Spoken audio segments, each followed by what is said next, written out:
Here with my brother Arin Adjamian, second-degree black belt with a degree in philosophy with an emphasis on historical study.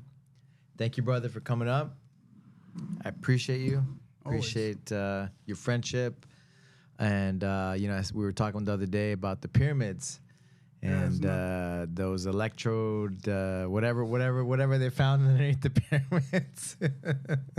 And we started talking. I was like, let's just do a podcast and talk about it. Some weird shit, right? So what's going on? What happened? What's been going on? So they found this really interesting emphasis, not even a historical study on religion. Yeah. Yeah. No. So I spent a lot of time at UCLA reading into mainly pre-Christian and early Abrahamic faiths. So Islam, Christianity, Judaism, Buddhism, paganism, the whole thing. And one of the interesting pantheons that we study is obviously the Pharaoh's gods, the Egyptian gods. Yeah. And their story and the symbolism. What are some things that most people don't know about the pharaohs in that time? There's a lot of things that people don't know about that time. It's because it wasn't well documented. So what happened to that history? It just was a time where written tradition was just beginning with hieroglyphs. It was before that too, but history wasn't written the way it is now. Right. And a lot of history that was written is also lost. I'm thinking about the library in Alexandria, for example, would have been huge, right? Mm-hmm. But the Egyptian pantheon is really interesting, and the interesting part about it is the nativity story of that pantheon mimics so many different cultures that have nothing to do with Egypt. So that's where the interesting thing comes, right? And this kind of goes back to the pyramids, because we were already suspect of how the pyramids were made, right? We sit down, we look at this huge structure, each block wall weighing thousand. How did they move it? And then they find out they source it, and the stones are hundreds of miles away. How did they get it there?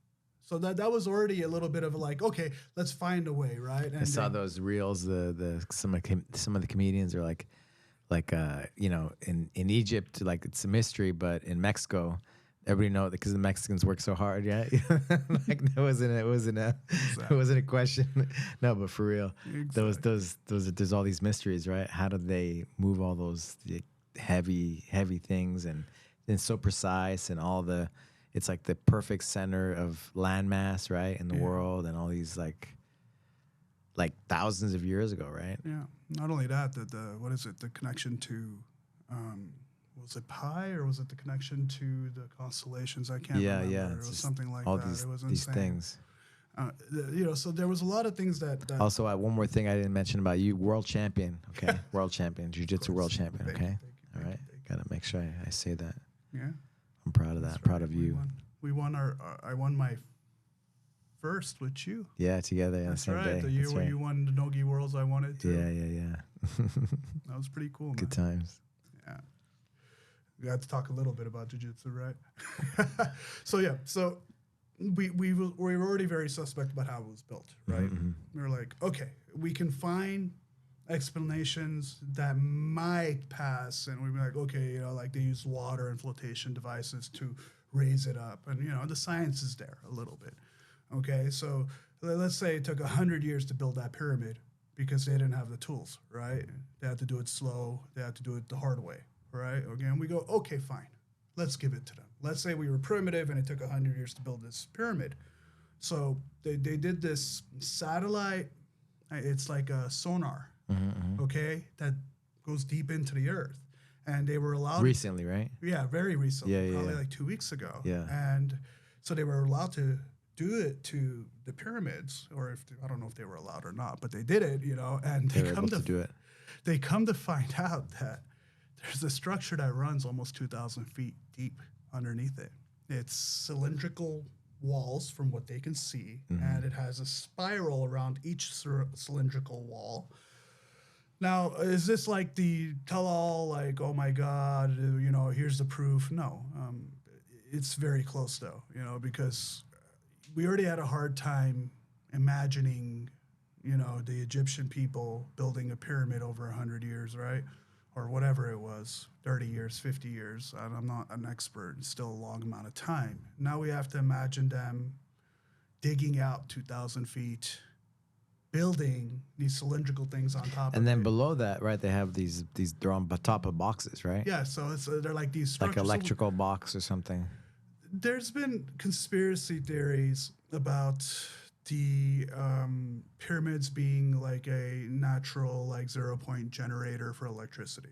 Okay, and there's some science between that, especially with the rock that they used. Okay, Yeah, when yeah, you squeeze and expand that rock, It's like the does give electricity we off. have in our bodies, right? The what's it called? The P. What's it called? The piezo, whatever. That when you move, you generate electricity, right, in your bodies. Yeah, yeah. So the same, it generates the same thing with that. Yeah, with those rocks. It does, and there's other things like we don't know. Okay, we don't know. But one of the other things I really got into when I was just over the years, I would say actually, it's kind of funny. I would watch documentaries because I needed something like monochrome to fall asleep to. You know, I don't like silence as I'm sleeping. Yeah. So I started watching UFO documentaries. Just like I was like, oh, this is, you know, whatever. I don't care to stay up and watch this, so it's easy for me to fall asleep. It's not engaging. And kind of the opposite happened. So for years, I started getting into like the ufology, and you know, everybody thinks I'm a weirdo because of it, but you know, it's my little like secret, like, you know, shameful secret that I have is that I really like that aspect of things because I myself am a scientist. Do you want to take it and come back? No. Okay. I myself, I consider myself a scientist, you know? I like to look at things. I like to measure them. I like to deconstruct them. I like to put them back together. So did aliens build the pyramids? You know, it's starting to look that way, isn't it? Like, how else do you explain that? How else do you explain that? You don't have to go to Egypt to try to see like that the Egyptians have a nativity story that's very similar to the Anunnaki. That's very similar to the Mayans. That's Have you very seen similar. that? Have you seen the Zeitgeist documentary? Oh, what's They were talking about the nativity story, like all the the same. You know, what is it? The shortest day of the year, right? And then 3 days later is Christmas, right? 3 days later is Christmas, and it's like the same. Well, just that piece, right? You want to get into that? Do you know how many And then gods? then the sun. Then we add an extra day, right? It's not as short. We start to add on to the daylight, right? Throughout the day. The calendar's weird, right? The Julian calendar's kind of weird. And Julian calendar is kind of like this hodgepodge of different things that we've done in the past put together just to make things make sense, right? So I haven't watched Zeitgeist, but if you're talking about time and things like that with calendars, I mean, our calendar system's really messed up. Yeah, we went to India. Edith and I went to India, and they have like this pink city, and they have all these, you know, they have these books, right, of the constellation, the not just with the sunlight, and then also the stars, and just they have it at night, and with all these like dials and stuff with the shade and all that, and they calculate all these different things, right, of when's the best time for your kid to be born, and Right. all these like, you know, Astrology. things, yeah. I mean, So it's like the astrology center of you know, just them doing it right, by manual way. that's another culture that goes way back. Yeah, That's and so another it's culture. thousands of years old as well. That I think personally like goes way back, and you have to go back to like our own evolution to kind of understand what I'm talking about with ufology. It's a really hard. Do you think thing. astrology is legit? Astrology? How do I explain astrology? I think astrology works on a rhythm, right? Things happen over and over again, right? Things line up over and over again over a certain period of time, right? And most of life works on a rhythm too. So the human brain is trying to make Yeah, connections. we're all frequency, we're all energy, right? So the human brain is trying to make connections, right? Where it can find, that's the logic, right? So astrology, like, kind of like becomes like this like It's kind of like stocks. Stocks have this high and then Yeah, low, it can high make sense, and I then guess. low, Right? That's the way high and then low. the stars line up, the way Yeah. the planets line up, Yeah. all those things. So it does make sense. We don't have enough science to understand it. If you want to get into like the quantum and Right. you know, like intent in the quantum world, it actually has an effect. So it's pretty interesting, right? But going back to the whole like ufology thing, right? You start to learn about something called like this ancient alien conspiracy theory. Yeah, right? Where, yeah. where pretty much when you look at the genetic code of humans and you look at the genetic code of primates, when you look at the evolution of each species, you are able to see more or less a complete picture of that evolution. With humans, though, when you look at the evolution of humans, there's this piece somewhere that's missing a couple 100,000 years ago. Don't quote me exactly on the range, but I believe it was a couple 100,000 years ago. So what happened there that caused humans to like jump and go from primate to Homo sapien, right? And scientists can't answer that question, even though all the data is there for the last, you know, whatever, 400,000 or 500,000 years. We've been digging up stuff and finding stuff, right? But we can't find that connection. And the theory for ancient astronaut theory is that we were hybridized. We were created as for the Anunnaki as a slave workforce, okay, and for many other cultures. Remember that what you see is Antarctica today, right? When the dinosaurs existed, that was at the equator. There is so much buried under there. We have no idea what's there. Nothing about it. But if there was a past civilization, advanced civilization on So Earth, they wiped our memories out, huh? The men in black kind of.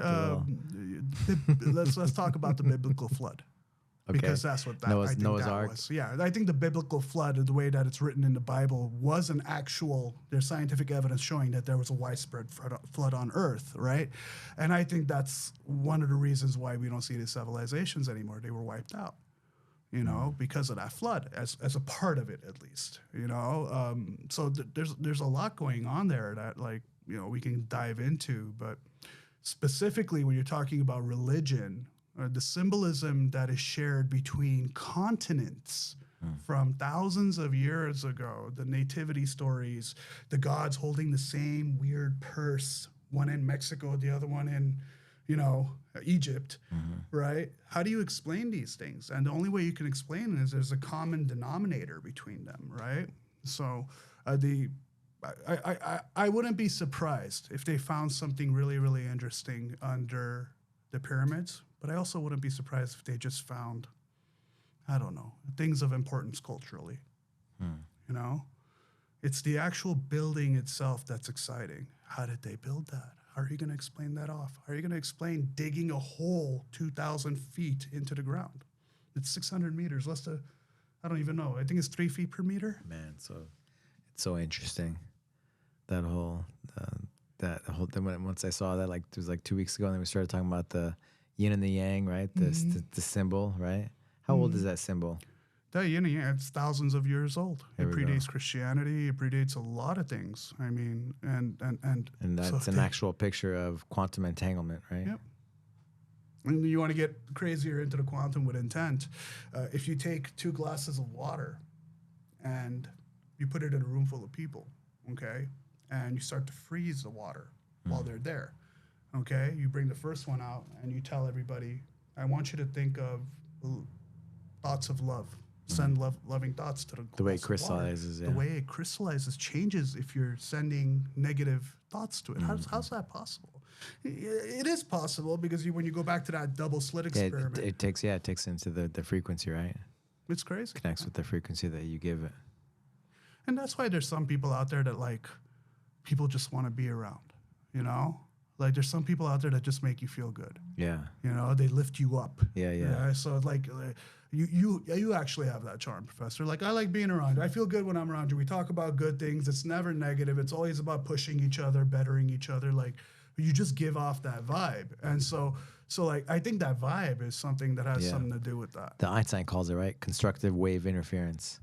When you're with somebody, your frequency can go through the stratosphere, right? And other people, right? Deconstructive wave interference, right? Take away your energy. Oh yeah, when you're with them. I call them social vampires. That's what I call them. They're just there to drain you. Some people That's the drain worst. you, and some other people like they pump you up, and you wanna That's do what it should be. yeah, We should always be pumping. get you each other. excited. And Imagine if the whole world was that way. We wouldn't have all the issues we have right now. yeah, but everything's frequency, like just the way our eyes are designed, right? We can't see through each other, but we feel things, right? And that's probably we feel things more than we can see, actually. Yeah, did you think about the last time you just felt like somebody was watching you? You turned your head to see that person was watching Yeah, you. You know, yeah. it's that like you catch something. There's so much more that we can develop into. I feel like there's so much more we can evolve into as human beings than what we are right now. Right now, we're kind of garbage. If I were to think of like the galactic perspective on humans, if there are aliens out there, right, which I 110% believe, but if I were to think about it, we look like trash. Yeah. You know. Yeah, I mean, it's interesting with the technology and stuff too now. Like, what's going to happen with what's your thought on technology and AI and just all the way the world is moving into? I think it's going to bring us to some type of singularity. You know, it's going to free up a lot of people's times. But at first, you know, what do they say about change? It comes slow and it hurts. So a lot of people are going to lose their jobs. I have a friend, actually a brother-in-law, my sister-in-law's husband works for Amazon. He's up there, senior principal engineer, okay? And so I was talking to him, and I was like, hey, you know, like, what aren't you worried about this whole AI thing? Because people can code now. The layman can code using ChatGPT. Yeah, you can just talk into it, tell them what you want. So he's like, yeah, it is a concern. So people are going to lose their jobs. Do I think he's going to lose his job? No, because he knows how to deal with, because it's not perfect. It makes mistakes, right? So he's gotten really good at dealing with the prompts. But like, it's gonna think about the definition of technology in the first place. Technology is a luxury. That's what it is, right? You couldn't cook your meat before, now you can cook it. You used to have to walk to get to the next village, now you can drive and get to the next state. So it's a luxury. So the more luxury you have, the longer you get to live, the healthier you become, right? So those things will happen, but people will lose their jobs. People, like, the everyday stuff is going to be taken over by robots. It's already happening. You walk into a McDonald's, you don't order with a person anymore. You order at a screen. Yeah. You go to the grocery store and you're checking yourself out. Yeah, we'll see with everything. I always like to think in a positive way, right? That it's gonna, at the beginning, probably it's gonna be harder adjusting, right? But then you just life is gonna be like, it's already kind of too easy because we don't have to walk to the next village. We don't have to do a lot of things. So I think the main thing is to have purpose, right? And meaning behind our lives and matter. Why do we matter? How do we help others? Yeah, to give it meaning and doing epic shit, so that when you're on your deathbed, because of the business I'm in, I see a lot of people on their deathbed. Oh, yeah. And it reminds me to do epic shit. You know, and I've done some pretty epic shit in my life. You know, just what's some cool stuff? You know, just simply winning worlds. Yeah, having a goal, the competition career. You know, and so it's already like you're 1% of the population if you're a black belt. You're less than 1% of that if you've won a world championship, right? So that's pretty epic, right? Like to me, when I look back, I go, yeah, I did something epic. The most epic thing I've ever done is become a dad. Nothing matches that. Like my kid, like, blows me away more than anything I could do. I could go skydiving. I can't think of one thing that makes me happier. So being a dad is pretty freaking epic. You know, so I try to find whatever I can to do to cause change, to have an impact either to the world around me or to myself selfishly sometimes, you know, and be like, all right, this is epic. Like, I'm doing something really, really cool. And, you know, when I look back on it, I'll smile because that's all we have. Yeah. You know, can't take anything to the grave. So. How old is she now? She's 4. She just turned 4 on the 12th. Yeah. Do you play jiu-jitsu with her? She's not there yet. And you know that black belt curse. You know, like I've seen so many guys who are black belts who have kids that have nothing to do with jiu-jitsu. So right now she's a singer and a dancer. Okay, that's cool. So she can sing and dance for now. She's 4, man. Yeah. A couple more years, she'll see, you know, daddy's doing it, and hopefully I can play the reverse psychology game. Oh, no, you're too young. Or just bring her in to watch a class or something. Yeah, I do. Yeah. And then go from there. Mhm. Never know. Yeah. Yeah, yeah, it's crazy having kids and watching them grow up. It's funny because I used to think of like, Like they talk about the religion and philosophy and all these things, and or I used to think of like, why is it so epic? mm-hmm. You know, I mean, we think about the perspective of like, why are we here? And one of the reasons why we're here, 110%, is to reproduce, right? So why is it epic? Because we're programmed to have it be epic, or is it epic because it just is innately, you know? So when you think about philosophy, you start to like break everything down, and things become so much more complicated. I don't want it to be complicated. I want it to be epic. I want to love my kid. I want to love on her. I want to do everything for her, and I want to have a good time doing it. You know, so some things are better left unthought about. I guess. Yeah, for sure. Too much thinking, right? Makes you crazy. Yeah, man. Yeah, just all the philosophy, religion. Like religion, it's defined as like how we were, you know, not born, but how we were created, right? Like our source of how it became about, right? Yeah. So religion is pretty much, you know, a belief system. Yeah, belief system, or how you believe we were created, right? Part of humanity. Part of it, yeah. Not every religion But has I a think nativity. I dictionaried it, you know, and that's what it said. Right? Like how you take your philosophy on how we were created, basically, humanity. Something like that. It can, because Buddhism doesn't have a creation story. Okay. You know, what does Buddhism say? Buddhism is just enlightenment. You know, it's saying that, you know, you're reincarnated, right? But Buddhism itself, or maybe I haven't dug deep enough into it, don't quote me, but like I've never heard the Buddhist creation story. So is it defined as a religion? It's funny because if you ask a Buddhist, it isn't, but technically it is. By formal definition, Buddhism is a religion, but in Buddhism there is no God technically. So it's just you transcending this world into a higher realm, you know. So it's an interesting thing. So it isn't always about a nativity story, right? So yeah, there are most religions will have a nativity story, but some don't. Some you just exist. Okay, so it doesn't have to be there, but yeah, right. Statistically, yeah, you know, it's there to explain things that you can't reasonably explain. Yeah, I'm excited about those pyramids, man. To see what comes from that. Who knows? Nothing might come from it.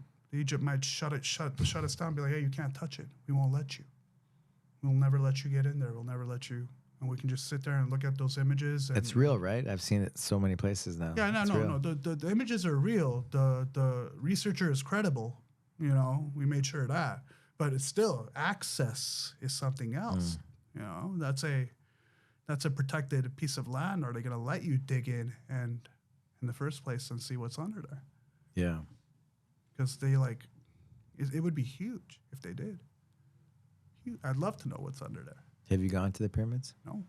I'd like to go. See with my own eyes, right? It's one of the things that I'll do. Yeah. You know, I've my wife and I like to jet set. We love planning. They didn't. I remember because I was in Armenia. They didn't have too many flights from Armenia to. I don't think they had any to Egypt. I don't think they'd have it nonstop.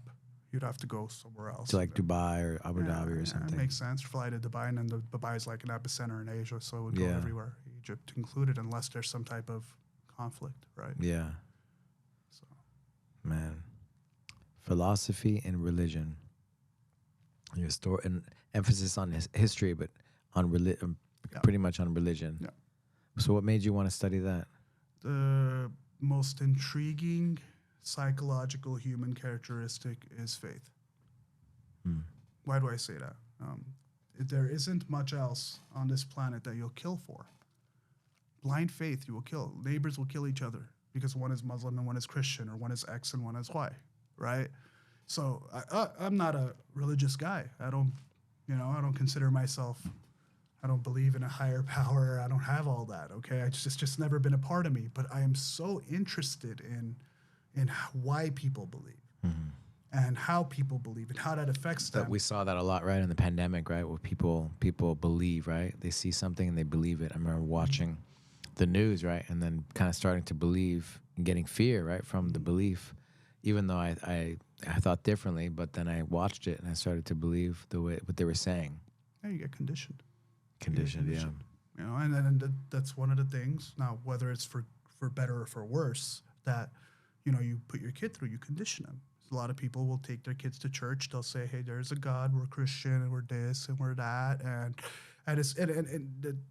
growing up, the thing that bugged me a lot about it was the why. I couldn't ask it, you know, because they didn't have an answer. You can't have an answer for everything in religion because it's faith-based. Because we believe so. That's why. Not because here's the proof, here's a picture, you know, here's something that says there is a God, but because we believe there is a God. Yeah, yeah. What's your conclusion on after studying all these things? In terms of God itself? God and just religion. So it's interesting. There was a study done, okay, that... From you. Yeah. So there was a study done that states that we innately are built to believe in something higher than us. Why? Because every single time you put your hands together and you go to church and you pray, you feel something. Everybody feels that, right? Same as meditation, you feel something, right? Well, there's your blood vessels and a part of your brain open up wide, they vasodilate when you pray or when you meditate. Well, what does that tell you? It tells you we were programmed to feel good when we do that, right? So that works for both sides of the argument, right? But my problem with religion is the story that's been set, okay? And how it's been changed over the years. If you guys, I'll use Christianity as a perfect example. The Jesus you know today is not the Jesus that walked on earth. Why? Because the Council of Nicaea and Constantine, which is a pagan Roman emperor, saw that Christianity was taking over Rome, and instead of fighting it, he embraced it. But in embracing it, he made it his own.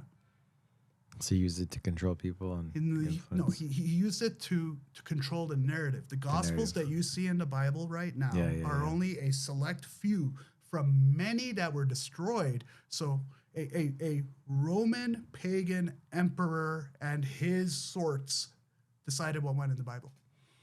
That's the Bible that you're reading today.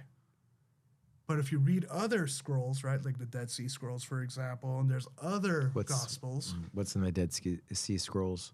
Just a different story. More information. The more important one is like the other one they found where it said Jesus actually lived, had a family, had a kid. And that's there, the Dead Sea Scrolls. It's not in the Dead Sea Scrolls. It's in another one. It's the Gospel of God. I can't remember off the top of my head. One of the Gospels that's not in the Bible, but was written about Jesus, said that he lived and had a family. Because most of Jesus' life, you don't know what happened. Yeah. You know, you don't have that history. You have his birth, and then you have his death pretty much a year before his death, right? He had a following, got crucified. Yeah. But in between, we have no idea what happened. Yeah. So, anyways, no. Yeah, it's interesting, right? Just even how you're raised, right? How you like it or not, whatever you believe in. But if you're raised a certain way, you're gonna have an affinity towards as a kid, as a baby. You not know, only that, a fear. I think that's what bothered me the most. Like, why am I supposed to fear this God? You know, so it's the and then there's different, like if you look at different parts of Christianity, right? If you're a pilgrim, you know, a Protestant, then you're a sinner from the start. You have to fear God.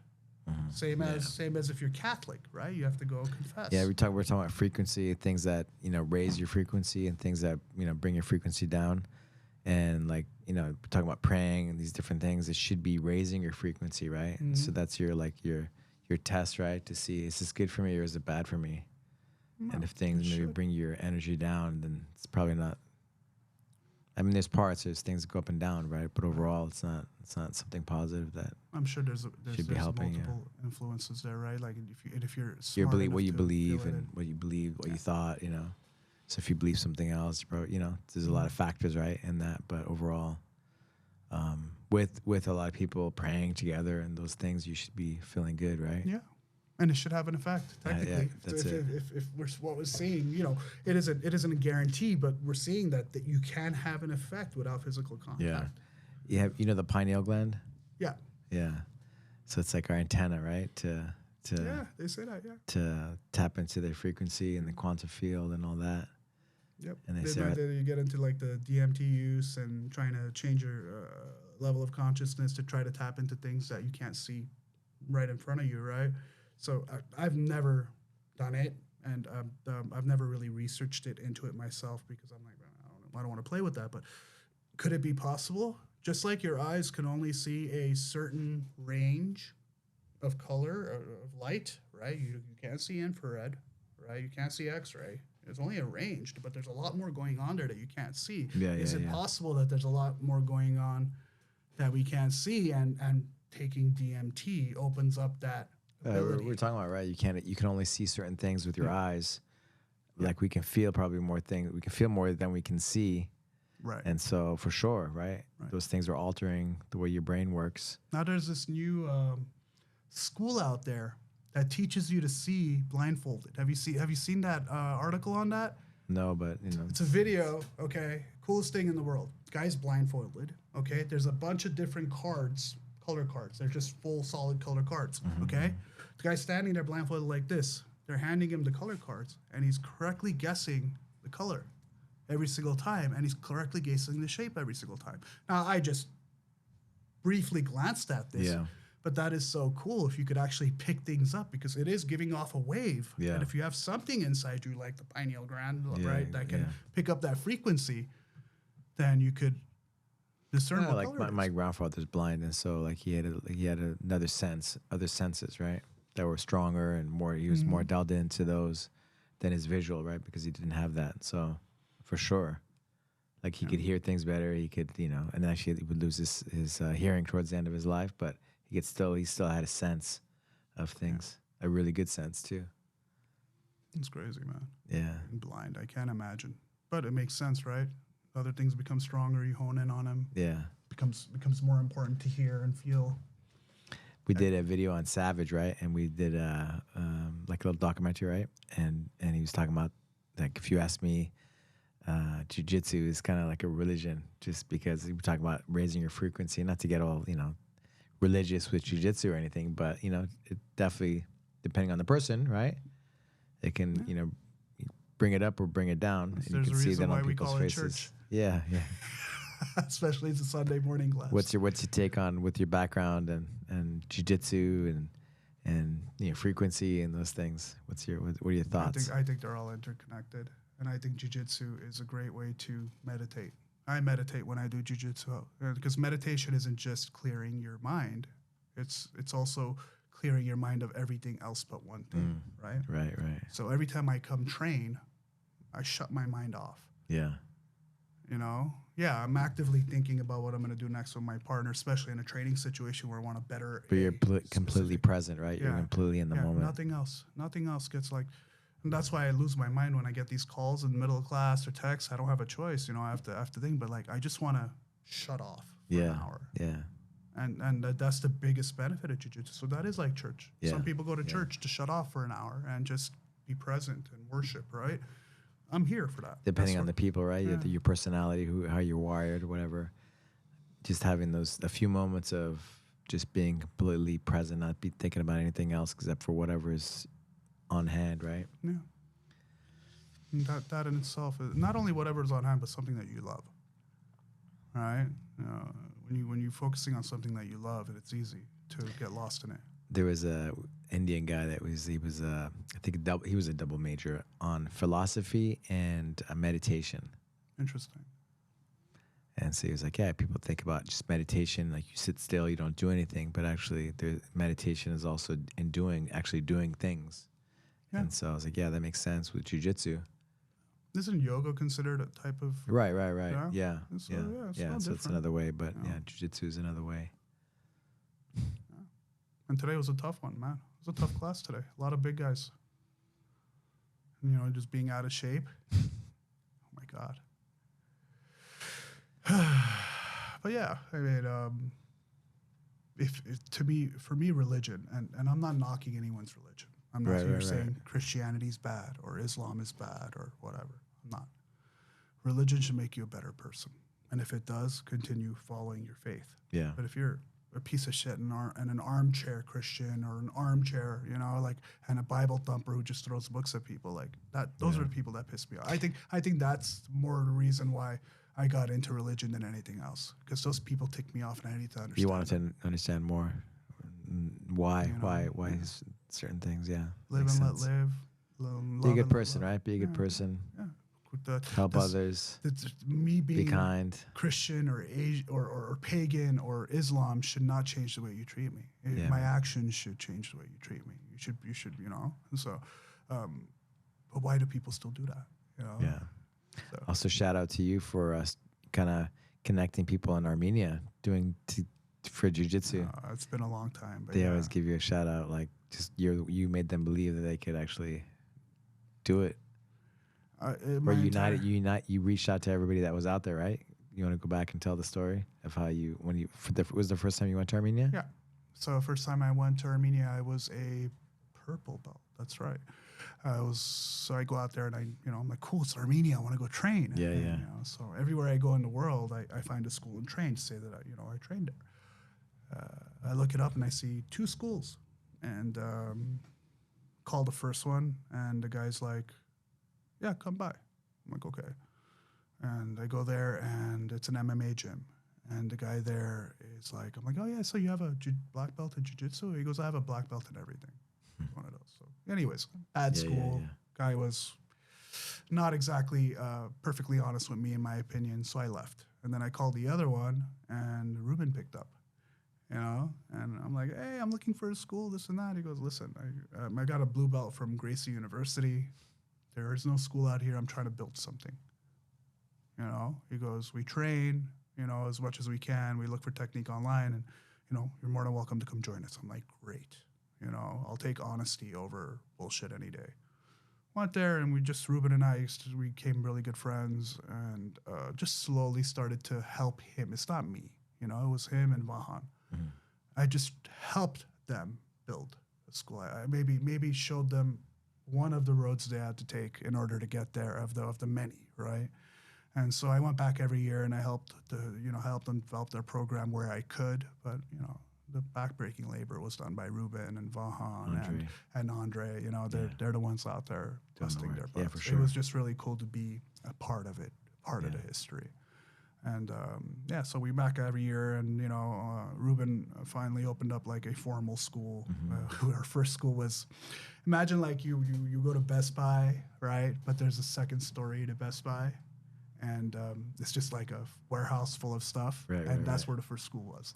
In the back of Armenia. Best Buy. I was on the second story. So it's a cool story. He has a really cool, really nice gym out there, and multiple jiu-jitsu schools. Well, now it's legit, right? Yeah. And we have multiple homegrown black belts.